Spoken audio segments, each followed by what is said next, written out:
This is the Mzima Springs Road in Nairobi's upmarket Lavington neighborhood.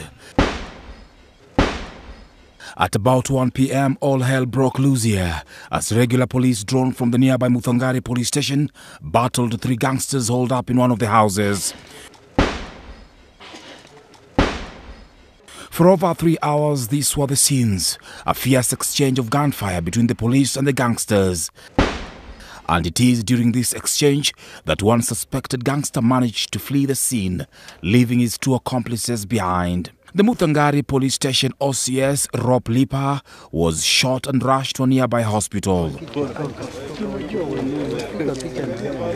And it was then that it became evident that more firepower was needed to contain the gangsters.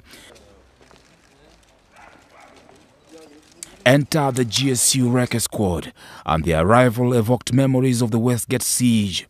As the Wrecker Squad members hunted the gunmen down, regular police and other units took strategic positions outside.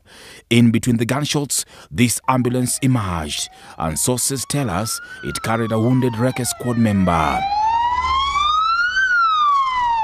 It took only 8 minutes from the time the Wrecker Squad entered the house, and when they walked out, mission accomplished.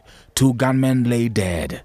And sure enough, the men from Ruaraka never stayed a minute longer than necessary.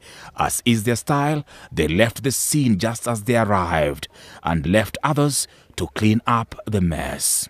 This is a strong message to them that we are here in Dagoretti, we are going to deal with them firmly, and their days are numbered.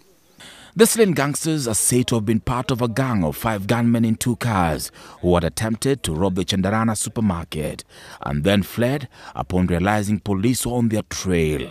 However, questions are fast emerging following this incident. For example, how did the gangsters manage to get these pistols?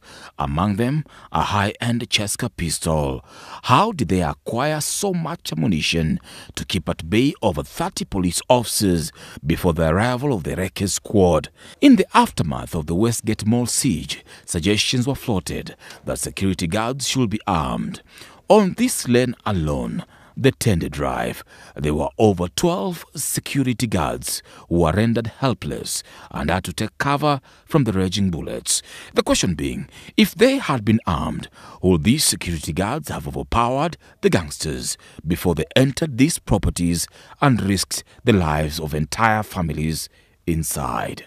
This is a day like no other, a day when terror and violence visited them to their very homes. A day that once again made the Wrecker Squad of the GSU come out in flying colors. Alfonso Ladipo, K24 Evening Edition, Nairobi.